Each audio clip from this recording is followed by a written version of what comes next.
Mambo vipi mtazamaji wa Gift Online TV? Kwa siku hii ya leo bana, nimeamua kukupa vya ndani kuhusiana na mwanamuziki anajulikana kama kwa jina la Mbosso, ama tuseme yule wa darasa la 7. Sasa huenda huu ukawa wakati ambao Mbosso anafurahia zaidi tangu aanze safari yake kama msanii huru. Ndio tunavyoweza kusema baada ya sauti yake kuendelea kusikika katika nyimbo za wasanii wakubwa Bongo Flava, hali inaonyesha zaidi kuwa bado ni mmoja wa waimbaji wanaohitajika hapa nchini. Kwa kiufupi unaweza kusema wamewateka mastaa hadi mashabiki. Hivi karibuni msanii wa Bongo Flava Jux ameachia wimbo wake mpya wa Kipepeo akiwa amemshirikisha Mbosso. Kabla ya hapo tayari Mbosso ambaye jina lake halisi Bwana Yusuf Kilungi alikuwa amesikika kwenye Leo ya Harmonize na Buju ya Alikiba, kolabo ambazo zimeendelea kumweka kwenye mjadala mkubwa wa muziki wa Tanzania, huku akiwa na safari ndefu tangu kuanza kwake muziki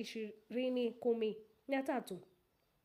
Kuondoka WCB kulifungua ukurasa mpya baada ya kuitumikia WCB Wasafi kwa takriban miaka 7. Mbosso aliondoka rasmi kwenye lebo hiyo Februari 2025 na kuamua kuanza ukurasa mpya kupitia lebo yake ya Can Music. Hatua hiyo ilizua mjadala mkubwa miongoni mwa wadau wa muziki.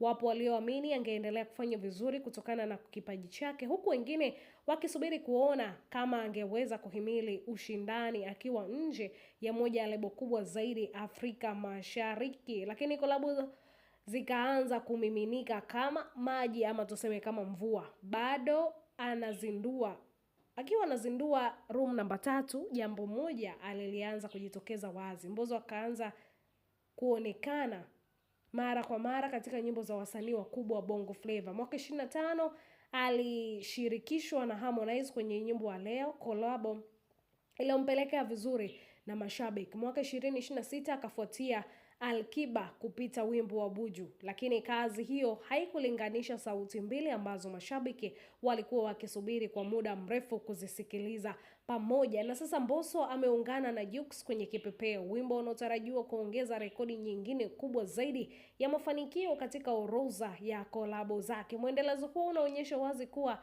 tangu aanze kujitegemea, Mbosso amekuwa mmoja wa wasanii wanaotafutwa zaidi hapa nchini katika kufanya vile ambavyo wanavifanya ama kuonyesha vile anavyofanya. Lakini kama mwelekeo huu utaendelea vizuri, Room namba 3 itakumbuka si tu episode inayomrudisha Mbosso katika ubora WCB.